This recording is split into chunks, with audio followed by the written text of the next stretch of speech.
రామానుజదయా పాత్రం జ్ఞాన వైరాగ్య భూషణం శ్రీమద్వేంకటనాథార్యం వందే వేదాంత దేశికం.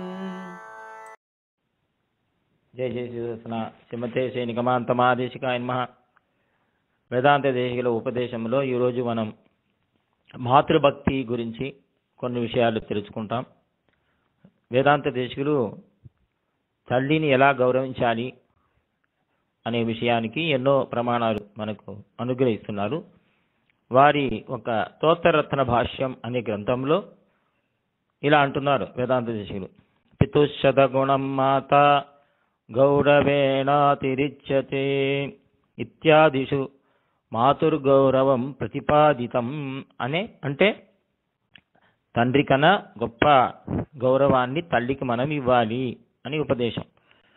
మహాభారతంలో వన పర్వములో మార్కండేయ మహర్షి ఒక కథ అంటున్నారు, మనకు చెప్తున్నారు, ఉపదేశిస్తున్నారు.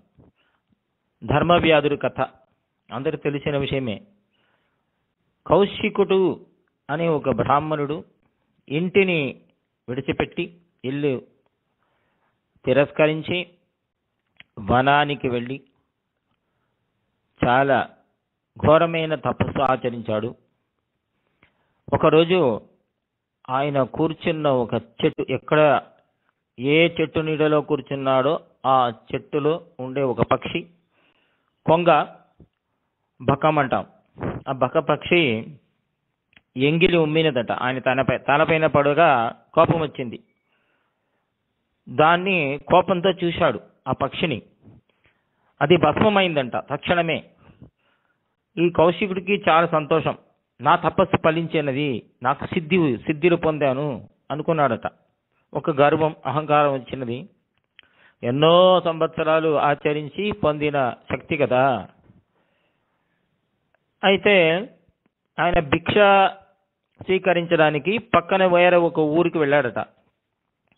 ఆ ఊరిలో, ఆ గ్రామంలో ఏ ఇంటి ముందు భిక్షాన్ని అర్థించాడో అక్కడ ఆ ఇంటి స్త్రీ రాలేదు. కొద్దిగా విళంబమైనది.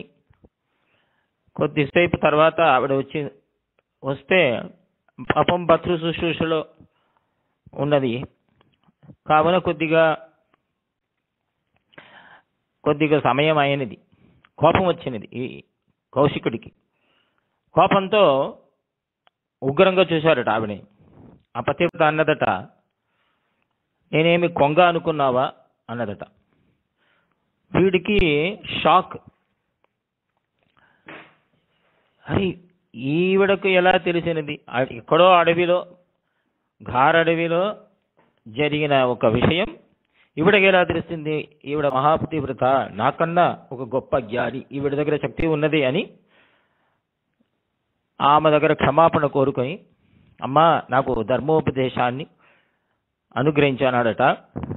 అప్పుడు ఆవిడ కోపం రాకూడదు అనే గురించి, కోపం రావడమే ఒక అధర్మం అని ఆయనకి వివరించి, తర్వాత ఇంకా మిగతా ధర్మ విషయాలు, ఎన్నో విషయాలు ఉన్నాయి కదా, ఆ సూక్ష్మాన్ని మిథిలా నగరానికి వెళ్ళు, అక్కడ ధర్మవ్యాధుడు అని ఒక ఆయన ఉంటాడు, ఆ వ్యక్తి దగ్గర నువ్వు ఉపదేశం పొందు అని పంపినదట. వీడు కూడా ఆ ఊరు నుంచి చాలా దూరం మిథిలా పట్టణానికి వెళ్ళి వెతికి ఆ ధర్మవ్యాధిని ఇంటికి వెళితే ఆయనని చూస్తేనే వీడికి చాలా ఇంకొక షాక్, గుండె ఆగిపోయింది వాడికి. ఎందుకంటే వాడు కసాయివాడు, మాంసాన్ని అమ్ముతున్నాడు. కానీ ఆశ్చర్యం, ఈ కౌశికుడిని చూడగానే వాడు అన్నాడట, ఓ ఆ స్త్రీ నీకు పంపినదా ఆ గ్రామాన్ని నుంచి? నాకు తెలుసులే అని ఆయనకు కొద్ది ధర్మాన్ని ఉపదేశించాడు. అప్పుడు కౌశికుడు చాలా గౌరవంతో వాడి దగ్గర కొన్ని ధర్మ సూక్ష్మాన్ని తెలుసుకున్నాడట. తర్వాత ఆ ధర్మవ్యాధుడు తన ఇంటికి తీసుకుని వెళ్ళి లోపల ఈ బ్రాహ్మణుని ఉపచరించి అప్పుడు గౌరవించాడు. కౌశికుడు అడిగారట, ఇన్ని శక్తులు, ఇంత జ్ఞానం మీకు ఎలా వచ్చినది అంటే ధర్మవ్యాధుడు అన్నాడు, నేను కషాయి వాడే మాంసాన్ని అమ్ముతాను, కానీ మా తల్లిదండ్రులు సేవ చేస్తూ ఉంటాను, అదే నాకు ఉత్తమమైన ధర్మం, మొట్టమొదటి ధర్మం అన్నారట. ఎన్నో ధర్మ సూక్ష్మాన్ని ఉపదేశించాలని భారతంలో ఉన్నది. అంటే కౌశికుడిని చూసి ధర్మవ్యాధుడు అన్నాడు, నీకు ఇంకా తపసిద్ధి అవ్వలేదు, ఎందుకు తెలుసా? త్వయాన పూజిత మాత, నీ తల్లిని ఇంట్లో వదిలిపెట్టి అడవికి వచ్చి నువ్వేదో తపస్సు చేస్తున్నావే, కావున నీకు తపసిద్ధి పొందవు, ఇది తప్పు, ఇది అధర్మం అన్నాడట.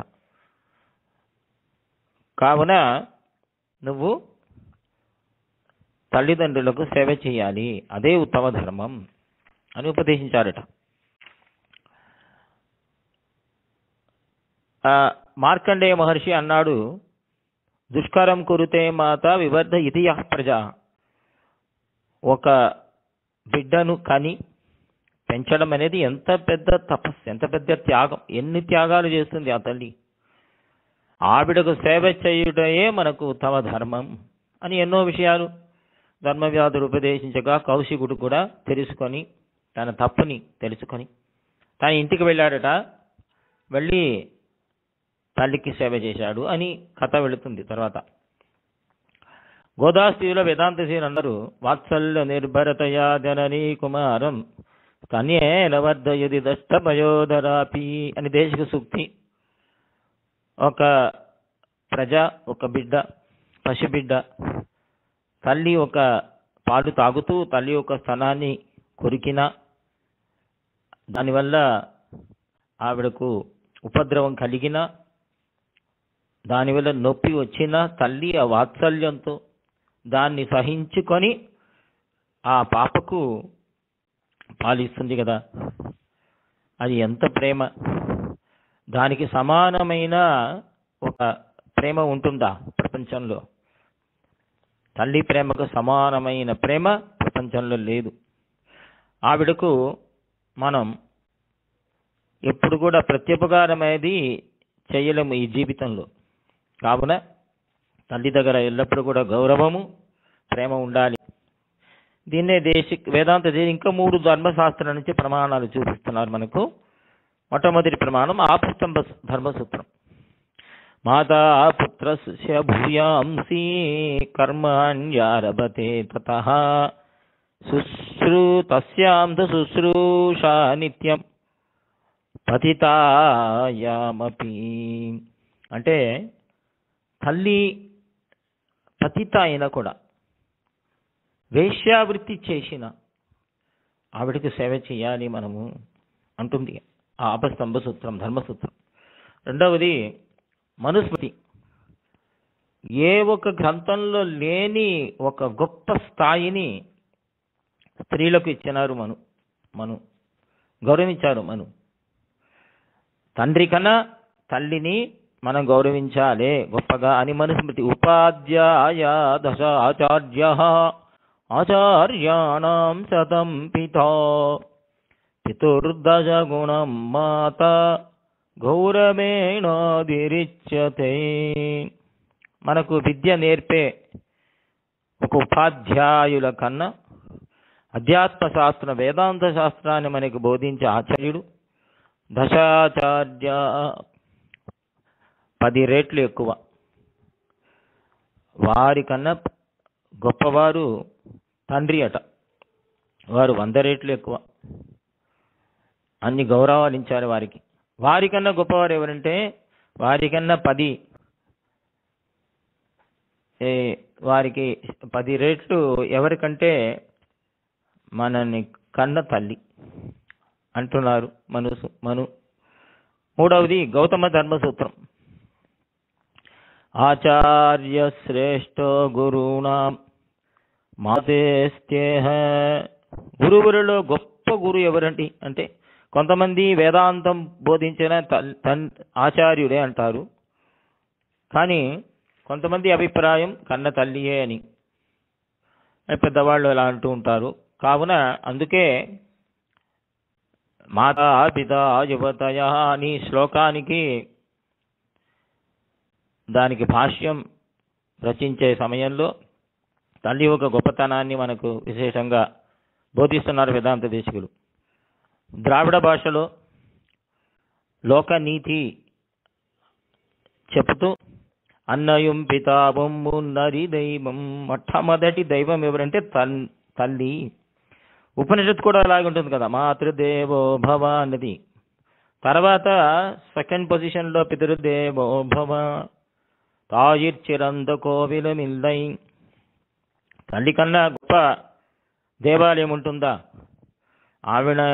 ఆవిడని గౌరవించట, ఆవిడకు సేవ చేయడమే మనకు ప్రధానమైన కర్తవ్యం. సంస్కృతంలో ఒక సుభాషితం, కుపుత్రో జాయేత క్వచిదపి కుమాతాన భవతి. లోకంలో చెడ్డ పుత్రులు ఉంటారు కానీ చెడ్డ తల్లి ఉండదు. ఏ మాత కూడా కుమాత కాదు. మాత అంటానే, మాత అనే శబ్దానికి మా దైవత్వం ఉన్నది. కావున మనం కుపుత్రుడు కాకుండా తల్లిని గౌరవించాలి అని పూర్వుల ఒక అభిప్రాయము. శ్రీమతే శ్రీనిగమాంతమాదేశికాయ నమః. కవితార్కిక సింహాయ కళ్యాణ గుణశాలినే శ్రీమతే వెంకటేశాయ వేదాంత గురవే నమః.